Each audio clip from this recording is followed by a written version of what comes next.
Hello, everyone, and welcome this time to Shadows Awakening. And as a little, just kind of not that important but odd aside, if you use a lot of recording software, you know that they automatically place a folder in whatever directory that you've told them to when you record footage of a game. And the folder is generally named after the game or its exe, depending on what the program reads. And for some reason, the folder generated by this game is not called Shadows Awakening, it's called Shadows of the Empire, and I don't know why. Was that a Star Wars game? A pretty good one, actually. Anyway, I don't know why that is, it just sort of was strange to me. So what is Shadows Awakening? It is an ARPG, and that means lots of clicking, lots of loot, lots of exploring underground ruins, and some more clicking, probably. But this one does things a little bit differently. So from my understanding, I've never played any of the other games in this series. It is actually a series. It's called the Heretic Kingdoms series. I believe the first one was called Cult, with a K. And then the one before this was called Shadows Heretic Kingdoms. And from what I gather, at least, what I've been told, Shadows Awakening is kind of a retelling of Shadows Heretic Kingdom. It's not a remaster of the game, it's not the same game, but it is kind of like, think of it like what they wanted to make at the time, but maybe didn't have the time or resources to do so. That's sort of how I gather how it's described. It has a lot more mechanics and just a lot more differences to it than Shadows Heretic Kingdoms did to its predecessor. There's, it's not the same game at all, but it does, I think, involve a similar story, and also the game is separated into books and chapters, chapters being like the traditional acts of an ARPG, and books being more or less like a large story arc. And there was a book 2 that was going to, at some point, be released, supposedly, for Shadows Heretic Kingdoms, and it never got there. And Shadows Awakening includes all of that content as well, so it is sort of, like I said, almost like the game we wanted to make kind of game. It's almost a remake entirely of the whole thing, but it is its own self-contained game at the same time, so it's a bit odd. I guess it would probably help if I'd actually played the other games so I knew more of what I was talking about there, but anyway. What are some of the odd things that this game does differently? Well, first of all, you don't play a single character, as you can probably see. I'm sort of flipping around between a couple different ones here. And that is very odd for an ARPG. Generally speaking, you choose your character, you make your character, whatever class they are, or in the case of Path of Exile, you can sort of create that character to be whatever you want. And that is the character that you use, unless you make a different one for a completely different adventure. However, in this game, you actually have a selection of 4 characters that you can flip between at any time, which is pretty cool, actually. Each one has their own different types of equipment that they can wield, their own sort of class with different abilities that you can choose from. And you also have the sort of first character there on the very left on the A key that you can see, who changes things up even more, because he is a demon, a devourer of souls, and that is the entire reason that you're able to play as so many different things. Basically, the demon is the main character, in a way, and he devours the souls of others, generally dead things, and once he does that, you're able to then play as them. So every character that you have is actually dead, basically, but he has sort of given them back an existence via his powers. And that's actually kind of neat. You start the game with the ability to choose between the 3 sort of archetypes, a ranger, sort of archer-focused character, a mage, the character that I chose here. She's pretty awesome, a fire and sand mage, actually, and a warrior-y kind of merc character. And that is the soul that will be devoured to start you off with, and there will be your 2 sort of main characters throughout the adventure that do most of the talking and most of the diplomacy and all that. But as you go on throughout the game, you will get more, a lot more, actually. You see the screen a little bit later on. There are a lot of characters, many in each category of those 3 sort of archetypes, and they each play quite a bit differently, actually. And they each have 3 ability slots that you can fill, but they have a lot more than 3 abilities. They have more like 8 or 10. And that means that you have to choose between a sort of a kit. You sort of create the kit for that character's use, and also a lot of the times the characters can synergize in various ways. For instance, early on I got a character that could throw an oil flask that made enemies weak to fire, and I have a fire mage, so you can see how that would work. Just switch to the character, toss the flask out, switch back to the mage, and roast everything. And there are lots and lots of synergies like that, either ones that are kind of clearly meant to work a certain way, or ones that you can just figure out yourself. Like, you'll find a lot of abilities that work for a long time, for a given time, maybe 15 or 30 seconds after you cast them, and they will activate for any character after you cast them. So like this bone shield here, for instance, which increases armor and actually stacks up the more you cast it. It stays, even though it's this undead giant's spell, it actually stays on any character that I switch to. So I can cast it on, say, myself, and then switch to a more fragile character if I'm fighting a lot of melee-focused things with them. Stuff like that. You can choose all sorts of interesting kind of ideas for what your character should synergize with and how they might work together with each other, because there are a lot of skills to choose from for each character. To be honest, I kind of would like to see a 4th skill slot, because there are so many useful skills, and that would, I think, improve the overall sort of strategy of the game. Not that there isn't any, there is actually quite a bit, but I think having a 4th skill isn't too much, really, because honestly, I kind of see the current characters as almost Dota-like kits. They have, a very specific theme around that character, and they pull off that theme in regards to all of their abilities. So having 4 to choose from, I think, would be a really appropriate number. For instance, the right mouse button doesn't actually do anything different than the left mouse button in this game, and it's traditional in ARPGs to have the right mouse button be sort of like your first bound spell. You can bind a skill to it, something that you might want to use more often or spam. So I think maybe having the ability to bind a 4th skill to the right mouse button would be really, really useful. And but I understand that it's also a difficult bit of balance, to grasp, because you have 4 characters. How many skills should you give each of them to make sure that they're not just doing everything and they're very strong, but also you're not limiting your players too much? So perhaps 3 is actually best for that, but honestly, I kind of would like to see a 4th one, given how MOBA-like, I guess, the sort of character kits are, with each one encompassing a very specific thing. Like this mage is obviously pretty much fire-based abilities, so all of her skills involve fire, or these sand abilities like a golem or a tornado. So again, each character is almost like a character in Dota, or something like that with how they work. They have their particular auto attack and their particular skills based around a very specific skill set, and that's sort of how you have to treat them. And only instead of synergizing your skills with an entire team of other people, you're doing it with yourself, because you can switch between the characters at will. One of the other big differences between this and pretty much any other ARPG I've played, which is, it's a genre that I like a lot. I personally consider Path of Exile to be my favorite kind of example of the genre, but there are lots of other really good games. But I really love Path of Exile.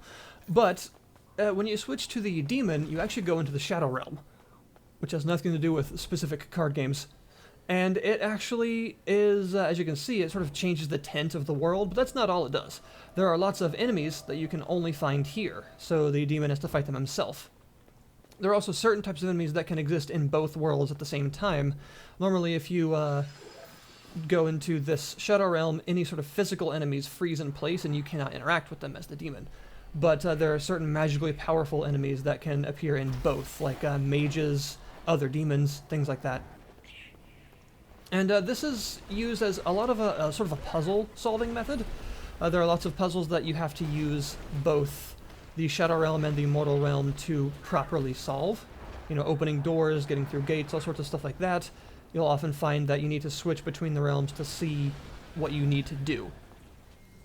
There are also a lot of pathways, floating pathways, false walls, magical barriers and things that can only be passed in the Shadow Realm. As you can see here, I couldn't actually get to this area without going, because all those little sort of engraved stones pop up in the Shadow Realm, and there are lots of various bridges and things like that that only appear here. So you need to switch between them to actually navigate various areas of the world, and oftentimes find secrets as well. And one cool thing about the map screen is you can actually hit enter to switch between the maps of the Mortal or Shadow Realm, so you can see where some of those bridges will pop up and things like that, and you can head there and work with it that way. The demon is very powerful. He starts off as significantly stronger than anything else that you have, but that is, of course, well, it's dampened a little bit later on by some of the really powerful stuff that actually appears in the Shadow Realm. Elementals, as you can see, are another thing that appear in both because of their sort of magical acuity. This area in particular, this dungeon that I'm in, is sort of like a later game part that I'm just doing as much as I can right now and then getting killed by spikes. And you gotta go through it, do lots of puzzles and lots of environmental hazard navigating, which is a bit like the Labyrinth or something like that in Path of Exile. And there are various rewards as you get deeper and deeper into it, but I can't get too far in yet because I'm lacking some key items I need to do so. But you'll also find that the gaining of other characters is done in a couple of different ways. Sometimes it's story-based. You need to actually complete bits of the main story, and you'll find that you'll actually get new characters for doing that. Sometimes they're actually just chilling in like a boss battle. For instance, that big undead golem was actually a boss's pet, and after killing the boss, I was able to get the golem as a character, which I did not expect. That was pretty cool. Because that's the first really non-humanoid odd character that you get. You know, it's just this big bone golem thing, so it's neat to actually be able to play as such a different cast of characters. They're not all people. Some of them are very different indeed. And sometimes you just kind of find them in side quests. If you do all the side quests, you'll maybe get a chance to get some new characters that you may not have before. So doing those side quests isn't just for experience and loot, it is also maybe for the possibility of having something entirely new to play, which is a pretty good idea, actually. And as you can see here, there are all the different slots for all the characters that you can get. There are lots of them. And one other thing this game does sort of oddly is that if a character dies, they're sort of just dead, and you need to get to one of these sanctuaries to revive them. So you have to be very careful about losing your characters because you can't just heal them up or anything or wait for them to come back, and you will quickly find yourself with a sort of dwindled cast to choose from, and you got to be a bit careful about that. And also, if the demon dies at any point, then that's a game over because he sort of controls everything. They are called puppets, after all. And so yeah, so far I haven't found it to be too challenging a game. I think the challenge is on a pretty good curve. It seems to be fair, but not like a snore fest or anything. It's just right, I would say, for the most part. But there is something odd about it that I've noticed. Usually, or at least generally, in a lot of ARPGs, if you do all the side quest content, you're over-leveled for the main story. By quite a bit. Sometimes 2, 3, 4 levels more, even. And again, Path of Exile comes to mind. If you do all the side quests in that, and then go back to the main path through the act, you will be a significantly higher level than the areas for a while. So I'm used to doing that. I mean, it works the same in Diablo and Torchlight and all those games. That's just sort of a general theme that side quests are often for leveling and loot. Here, though, there aren't a tremendous number of side quests. There are some, and oftentimes they have multiple stages and can take you through multiple areas to complete, so they do take a while. But I've found that even doing all the side quests that I could find in a particular area, once I move on to the story content, I'm about the same level as it, or maybe even one below. So it seems like if you want to be on the best curve, you sort of need to do everything in this game, which isn't really that bad. I personally am the kind of player that does do everything all the time, because that's sort of what these games are about. But if you're not the kind of player that likes to do that and just likes to sort of mainline the story content and that's it, you'll probably find that it scales up in level faster than you do, and the overall leveling is pretty significant. You know, 1 or 2 levels actually makes a lot of difference in power in this game. So if you're fighting, you know, like level 12 enemies as a level 9 or whatever, they're probably going to destroy you. So you do need to be a bit careful about that, and that's just a bit of a difference in the progression that I found. I think one other kind of cool aspect that does remind me of Path of Exile, actually, is the healing potion. You don't really have a healing potion or mana potions or anything like that. You have this, as you can see at the bottom there between the meters, this crystal. It's a soul stone, and it actually has a number of charges. Whenever you kill enemies, you get souls from them, and the souls are experience. They refill your mana a bit, and they also refill that meter around the soul stone. And every use of it discharges 1 charge of it, and needs to be filled up again with souls to have that charge back. So they are sort of limited use but non-consumable potions, and it actually works the same for both meters. 1 soul stone, if you press 2, it restores your health. If you press 3, it restores your mana. So it's just 1 item that is used as both a health and a mana flask, kind of, which is sort of neat. I don't think I've ever seen it done quite like that. And they also have their own stats as well, and can be enchanted and stuff like that. So they also offer you equipment-like stats, you know, like an improvement to some of your stats, or an improvement to your attack damage versus specific monsters, and things like that. So they are not just potions, they're equipment with charges, which is neat. I do like systems like that. Now, the actual content in the game, the actual, fighting, the combat, and the areas that you go, so far has been pretty cool. I think it starts off a little bit slow, the game does, when you have only 2 characters and they're fairly weak, and you don't have very many abilities or anything, like one ability for each character, basically. It is a little bit slow feeling. Not quite this slow because of ice, but it's slow. However, you'll quickly start accruing more characters to choose from and more abilities for each character as you level up, so that you can actually get a sort of synergizing kit set up with each of your characters and start switching between them in combat, and that's when it gets really interesting. And of course, you're having to switch to the demon all the time to try and find secrets and more loot and solve puzzles and things like that. So I do appreciate the overall system in regards to the idea of switching out characters whenever you want. If you want to switch out new characters, you have to go to one of these sanctuaries to do it, but it's free. And the whole idea is that, you're quite strong, actually, but your strength is sort of divided between 4 characters, which is not usual for this genre.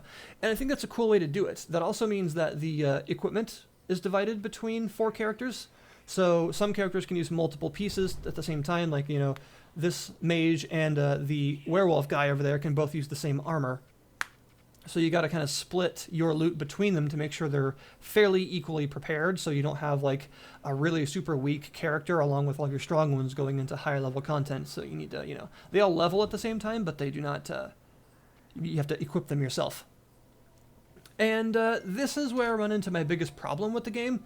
The inventory screen is terrible. It's really not good. As you can see here, it's clearly meant to be used with like a controller or something, and instead of just having a grid-based inventory like most other ARPGs, how it's worked for like over a decade now and that works very well, or any kind of list system, you instead have to click on each individual piece of your character's equipment, like a paper doll, their helmet or their weapon or their boots or whatever, and it will show you everything you're carrying in that particular category. And I have show usable checked down there, because if not, it will just show me everything I'm carrying in that category, not just the things that this character can wear herself. So equipping characters takes a while, and this same screen is used in every single aspect that involves your inventory. So like a shop, for instance, the shopping, buying, and selling screen is laid out in the same way, and also your stash. Putting stuff into your stash works the same. There is no way to really see your inventory as it is, and you do have a limited inventory space, but it's based on numbers rather than like a grid. It's odd. It really kind of sucks, because this slows your game down a lot. If in an ARPG, your inventory screen is a big deal, because you're spending a lot of time looking at your loot and comparing it and equipping your character. And the amount of time that you spend in there needs to be pleasant and not overly long, because it needs to be easy to use and just useful as a screen. That inventory screen right there is not all that useful, in my opinion. There is not even a way to just see everything that you're carrying. You can't look at your inventory, so it's actually kind of not named very well. It should be called an equipment screen, I think would be a better name for it, because it genuinely isn't an inventory. You can't see everything you're carrying at once in any sort of, grid or list format. You just have to click through each individual category every time and then see what you have that matches that category. It's almost like searching through your inventory rather than seeing the entire thing at any given time, which is very frustrating. Because, like I said, an ARPG inventory is very important, with how much time that your average player spends there, and with how much time that you're going to be doing it in this game, especially because you don't just have one character to equip, you have 4 characters to equip at any time, so you're spending a lot of time looking at your loot. So a screen that actually lays it out sensibly would be more useful, but I find that the inventory screen in this game is just not a joy to use at all, and I try to avoid using it for as long as possible. I'll just go through like an entire dungeon wearing not as good gear as I could be, because I just want to wait and get to town or something and then just look at it all at once right there and just get it all done in one big lump, instead of, looking at it every now and then and choosing the good stuff from it, because it's just frustrating to have to do that. So that's probably my biggest problem with the game. A lot of the screens and interface is sort of designed with a controller, it seems like. But the actual gameplay works just fine with a keyboard and mouse and is clearly designed to work just fine with that, as you would expect in ARPG too, because that's how they're meant to be played. But yeah, the actual screens themselves, the sort of menu screens, do have a bit of a problem with that, and normally it wouldn't be this big of a deal to me to have that sort of issue, but the issue is so prevalent because this is an action RPG where loot is a big deal, just like all the others, and you're spending so much time on that one particular screen that it's a big deal if it doesn't function efficiently, and this one definitely does not. Aside from that, you've got a couple of other things to sort of customize each character, like the idea of talents. Every character will get talent slots at specific levels, and you can equip them with talents, which are these passive, as you would expect, passive bonuses to various things. So you can have a specific character that's really geared out to attack only demons or only elementals and take a lot less damage from their stuff and things like that. And every time you encounter those, you can switch to that character and, you know, destroy them. And that does make the customization pretty cool. There are also essences, which is your sort of enchanting system, like gems or orbs and sockets and things like that. And essences can be added to any thing, even like your soulstone, you know, weapons, armor, pretty much everything, and accessories, in order to do something. And as you would expect, each type of essence has multiple grades, that each one being stronger and stronger, and also it has multiple sorts of, I suppose, slot-based actions, where depending on what you actually slot it into, it will do something different. So like, you know, an essence of death will do something different in a weapon than it will do in a ring or in a helmet, things like that. So that's basically like your gems, your equipment enhancement system, and it works quite well, and is just another way to help to diversify and customize your individual characters and make them kitted out for very specific things. I've also noticed a bit of an interesting focus on puzzles in this game. Usually you don't see a lot of those in ARPGs. You know, you do see puzzles, but this game definitely focuses on it a lot. A lot of the areas, especially the side areas related to either just optional content or side quests, they have a lot of puzzles in them. Everything from moving these rings around the floor to open doors, you have to switch between the dimensions to see what sort of runes are on the ring and how you should actually align it, to various timing-based puzzles like rolling a boulder along and making sure it has enough of a path below it so it doesn't fall down, and even things like just lever-based puzzles like, you know, getting through a hallway of fire or raising specific grates as bridges temporarily so you can make it across certain pathways and trying to get to all the various secret bits around the room, and even teleporter puzzles, which that one is kind of annoying, I'll admit, but it works. A puzzle that is based around this entire room of just random teleporters that you have to figure out the right order to go between to get to specific parts of the room.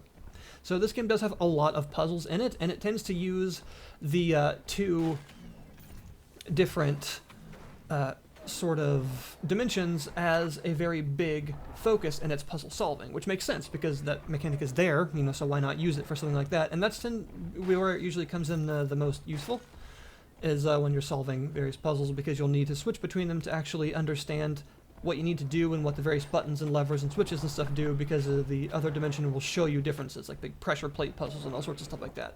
I think that's pretty cool, actually. It reminds me of why the labyrinth in Path of Exile is so fun, because it isn't just an area with a bunch of enemies, it's an area with a lot of hazards and puzzles to solve as well, and secret places to get. So when you have a game that also bases itself around that same kind of design, I think it makes for more interesting areas.